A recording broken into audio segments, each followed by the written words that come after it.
Before diving deeper into the topic, there's a concept the author wants to clarify right from the start: the difference between investing and speculating. Currently, many people use the term investing broadly without truly understanding its meaning, or they might understand it but deliberately downplay the difference. Part of this is because the term investor sounds more prestigious than speculator or trader. Another more common reason is that these individuals simply believe that participating in the stock market makes them investors. You can see this confusion everywhere. Brokers with a speculative trading style always refer to their clients as investors. Stock market articles shaping public opinion, and the lack of understanding among participants all creating a dangerous loop that maintains this illusion. Speculation is a risky activity with many uncertainties that can severely impact outcomes, but the most significant risk and danger for someone participating in the stock market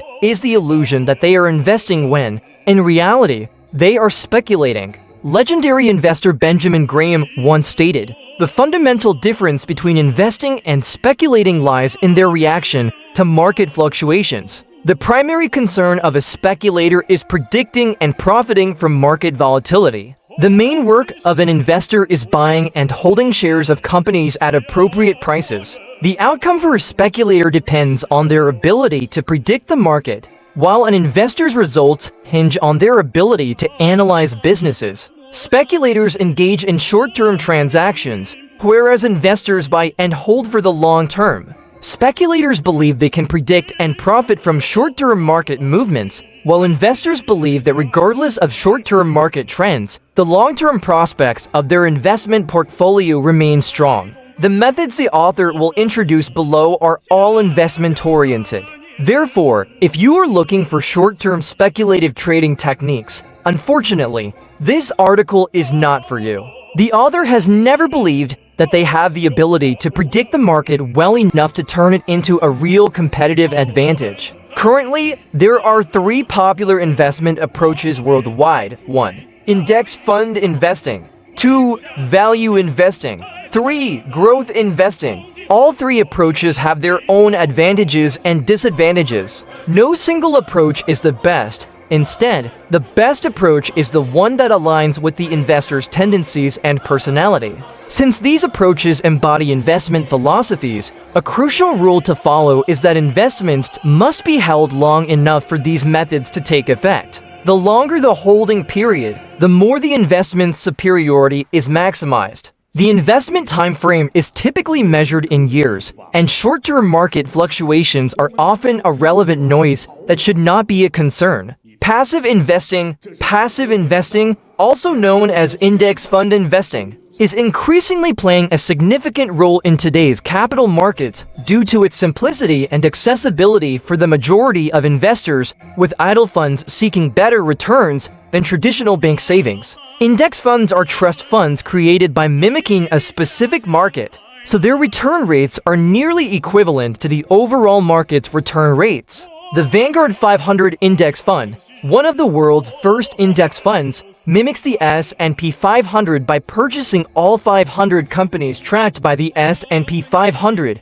naturally allocating each stock according to its market capitalization weight. Currently, the United States has index funds that mimic the Dow Jones Industrial Average (DJIA) and the Nasdaq 100, among others. Since the market capitalization of these companies is substantial and representative of the overall market, the return rates of these index funds will not significantly differ from those of broader market indices like the S&P 500 in the long term. When investors put money into these index funds, they are essentially buying a portfolio that includes some of the largest and most influential companies in the United States. Although passive investing is gaining popularity in developed Western markets, it is regrettably not as common in emerging markets like the United States compared to active investing methods. Most American investors still participate in the stock market through various active strategies. This is a mistake because, as mentioned in Part 1, most investors do not have the ability to beat the market.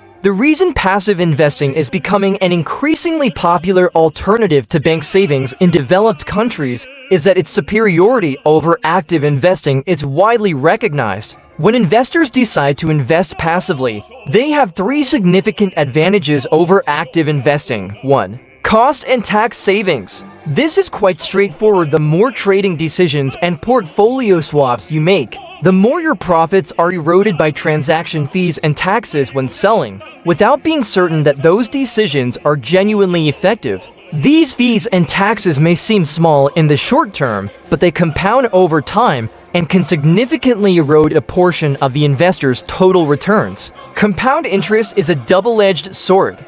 The author will delve deeper into this concept in Part 8, 2, minimizing various investment mistakes. The more buy and sell decisions you make, the higher the chances of making mistakes. Investing has never been easy. Researching the operations of potential companies always demands a lot from investors. You can easily make mistakes if your expertise isn't deep enough or if you overlook crucial details you need to know. If finding the best companies to include in your investment portfolio is the ultimate goal of active investors, the author is confident in saying that it's no different than looking for a needle in a haystack. You might be lucky enough to find a priceless needle, but the probability is quite high that all you find is a worthless haystack. John Bogle, the father of index fund investing, once advised, instead of looking for a needle in a haystack, just buy the entire haystack. This statement reflects his ultimate wisdom. You don't need to know which company among thousands will become a superstar, just by the entire market. 3. Not time-consuming or effort-intensive. As the author mentioned in Part 1, investors don't need to spend excessive time thinking or watching depressing stock tickers daily, listening to nonsensical advice from brokerage managers while still achieving quite good returns. Looking at the chart above, we can see that there are times when the Dow Jones Industrial Average DJI outperforms the S&P 500 and vice versa. Therefore, the long-term differences are not significantly substantial, and the index fund is sufficient to provide the overall market's return in the long term. For these reasons, it is better for an average investor without much time to invest passively through index funds. By owning almost the entire market, investors can confidently enjoy nearly consistently higher returns than bank deposits without the stress of worrying too much about their investment portfolios. One of the most popular passive investment strategies is dollar cost averaging, regularly and consistently investing in the market regardless of whether it is in an uptrend or downtrend. Each month, investors allocate a small amount from their salary to invest in index funds. If the market is rising, investors buy to not miss the upward momentum. If the market is falling, investors buy at lower prices. The most crucial aspect for the strategy to be effective is discipline and time. Regardless of how the market behaves, investors need to invest regularly and be prepared to hold for a long period, typically over a year. The longer the holding period, the more effective the strategy becomes through the accumulation of compound interest. This is currently the most popular investment strategy for the majority of passive investors worldwide. Active investing. Active investing is when investors independently research and design their own investment portfolios. As the author has repeatedly emphasized, only a few rare investors have the capability to beat the market in the long term, and only these individuals should participate in the market through active investing. Therefore, if you continue reading, the author believes you think you are one of the few qualified to engage in active investing. If you genuinely trust in your abilities, the author has no reason to doubt it. You might truly be one of those rare exceptions in the market. Maybe not. Time will tell. Active investing has two famous schools of thought. 1. Value investing. 2. Growth investing. To put it most simply, value investors seek to buy companies that are being sold on the market at prices lower than their intrinsic value, while growth investors look for companies whose intrinsic value will grow rapidly in the future. The value investing method was developed by legendary investor Benjamin Graham and later perfected by Warren Buffett. Warren Buffett used this method in the early days of his market participation and achieved remarkable results when he managed the Buffett Partnership before becoming the chairman of Berkshire Hathaway. For a value investor, Stocks are not lottery tickets that investors frantically buy and sell on the market. Stocks represent a legal ownership stake in a company, a tangible asset with its own intrinsic value.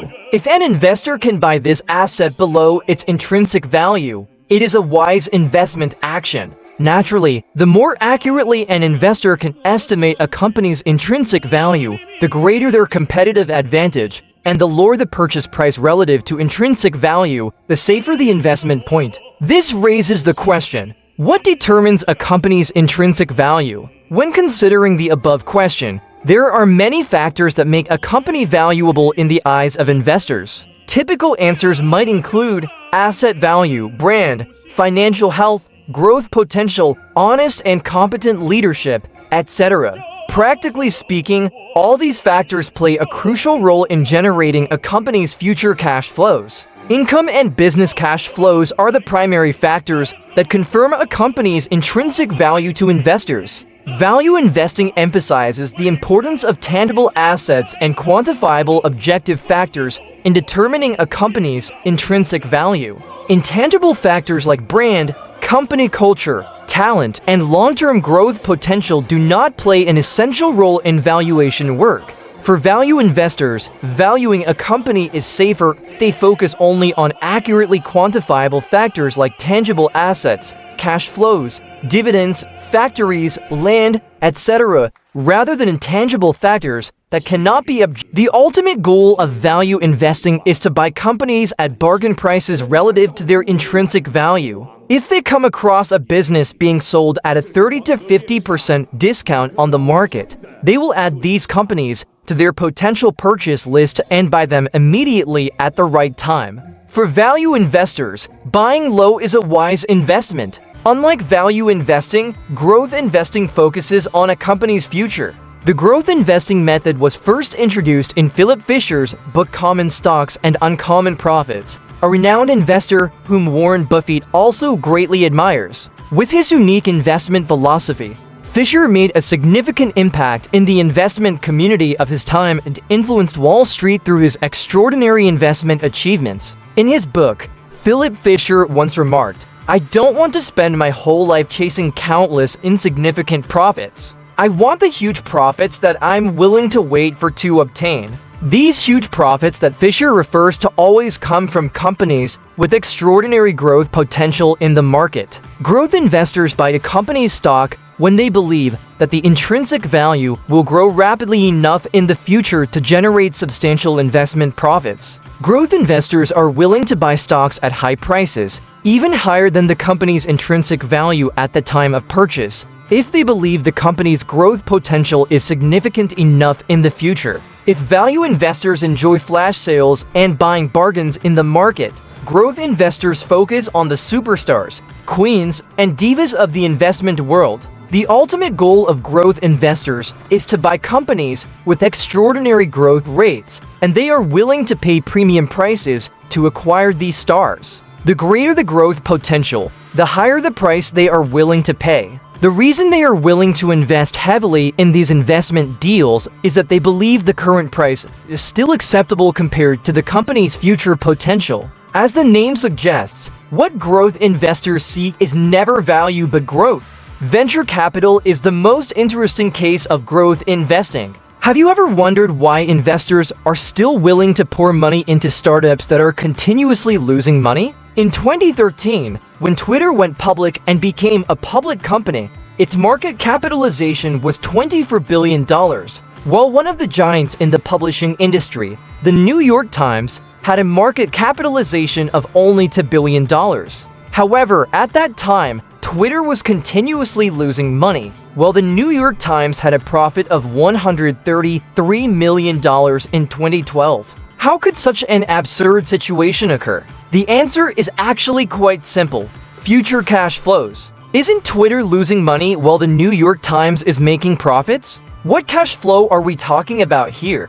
This might sound a bit crazy, but the logic is quite simple. The quality of a company is determined by its ability to generate future business cash flows. Investors believe that Twitter's value lies not in its present, but in its future when the company grows to a significant scale. making Twitter's business cash flows easily cause envy in the leadership of the New York Times, like 16-year-old girls who have just learned to love. In other words, a company's market capitalization is the sum of all the cash flows it can generate during its existence. Future cash flows must be discounted to present value because $100 in the future will always be worth less than $100 today. When viewed through the lens of future business cash flows, we can easily see the stark difference in the quality of rapidly growing companies like Twitter compared to slowly growing companies like the New York Times. The difference will compound over time, creating an almost unbridgeable gap, thereby generating an almost monopolistic competitive environment between a giant in the industry and the remaining small players. The growth of companies like Google, Facebook, and Amazon follows this basic pattern. Simply put, value investors seek companies being sold at prices significantly lower than their intrinsic value and will sell for a profit when the discounted price returns to intrinsic value. The market will soon or later recognize its mistake and quickly correct it. Unlike value investing, growth investors look for opportunities in companies with the potential for rapid intrinsic value growth to generate significant investment profits in the future. With the above information, many analysts have concluded that value investing focuses solely on the present, while growth investing only cares about the future. One side only cares about the intrinsic value at the current moment, while the other only thinks about the intrinsic value in the future. However, is this difference truly accurate? Is the distinction between value investing and growth investing as important as many people still think? The evolution of Warren Buffett's investment style. The value investing school, widely known, is also the time when Warren Buffett's fame in the investment community began to rise during his early days managing the Buffett partnership.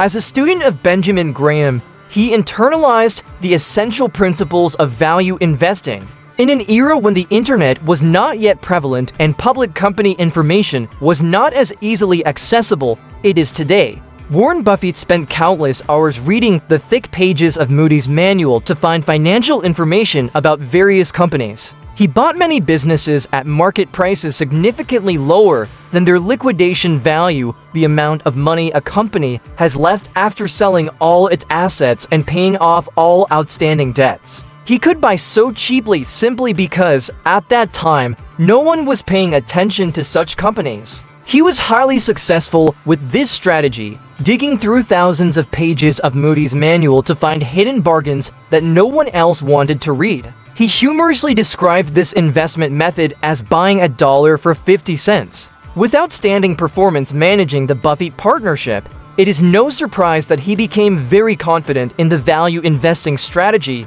till he managed Berkshire Hathaway alongside Charlie Munger. If the author were to give a personal opinion on the most influential figure in Warren Buffett's investment career, it wouldn't be Benjamin Graham but Charlie Munger. Munger successfully convinced Warren Buffett to shift from hunting bargains in the market to becoming the owner of great companies. Do you remember Warren Buffett's famous saying, "It's better to buy a wonderful company at a fair price than a fair company at a wonderful price"? That's all Charlie Munger. Value investing helped Warren Buffett earn a significant amount of money while managing the Buffett partnership, but with the enormous capital when managing Berkshire Hathaway, he began investing in great growth companies like Coca-Cola, American Express, and most recently, Apple. There are many reasons to explain Warren Buffett's shift in investment style, but for the author, the most important reason is simple: he understands the power of compound interest and wants to fully leverage this power.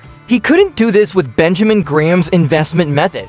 For Warren Buffett, as long as the company he holds still has growth potential, he will never think about liquidating his investment portfolio, regardless of how the market prices his holdings. This is a crucial difference from the method he once used. While managing the Buffett partnership, he would buy businesses priced significantly below their intrinsic value and sell for profits when the market price reverted to intrinsic value. With the help of Charlie Munger, he began searching for truly quality companies with long-term growth potential, willing to pay premium prices for these stars, which would make his mentor Benjamin Graham cry out of frustration. He then simply held his investment portfolio despite market fluctuations. Einstein once said, "Compound interest is the eighth wonder of the world." In reality, there is no polite record confirming that Einstein ever said this, but this once again confirms the power of compound interest. Although he passed away long ago,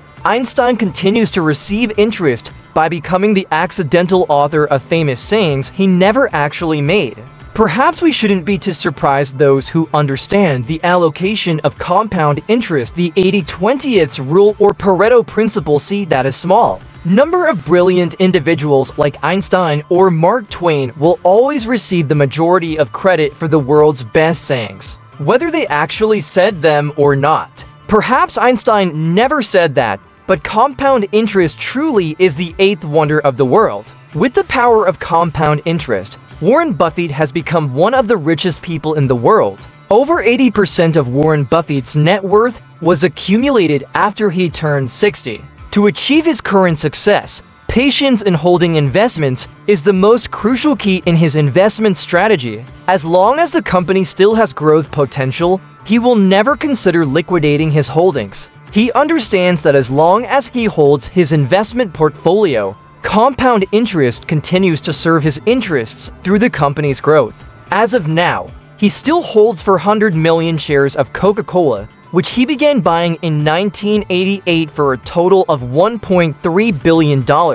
The value of this investment was recorded as $20.7 billion in 2019, with book profits of $19.4 billion, not including the annual dividends paid by Coca-Cola. Never underestimate the power of compound interest. Many people still think Warren Buffett is a value investor because this school of thought made his name famous. This might be true when he was managing the Buffett partnership, but currently, Warren Buffett's investment style has evolved to a level beyond what his teacher Benjamin Graham could have imagined. He hasn't entirely abandoned the value investing philosophy. In fact, he still applies many old rules whenever considering new investments. He simply developed an investment style that better suits himself or superior method when managing the enormous capital of Berkshire Hathaway. If Warren Buffett had strictly distinguished between value investing and growth investing, he would never have achieved the enormous success he enjoys today. He was someone who initially had no understanding of technology and didn't like investing in fast-growing tech companies. If he had continued thinking in this old-fashioned way, he would never have changed his perspective and decided to allocate a massive amount of Berkshire Hathaway's capital to Apple. It's not surprising that Apple, although invested in for a relatively short period, is one of the most profitable investments for the conglomerate. Value investing or growth investing should simply be understood as investing. Any method that helps you make wiser investment decisions should be welcomed. As a famous saying in the business world goes, if your only tool is a hammer, every problem looks like a nail. To think more effectively, investors need to diversify their own toolbox, never thinking in a one-dimensional way, and develop their own investment philosophy that aligns with their personality and capabilities.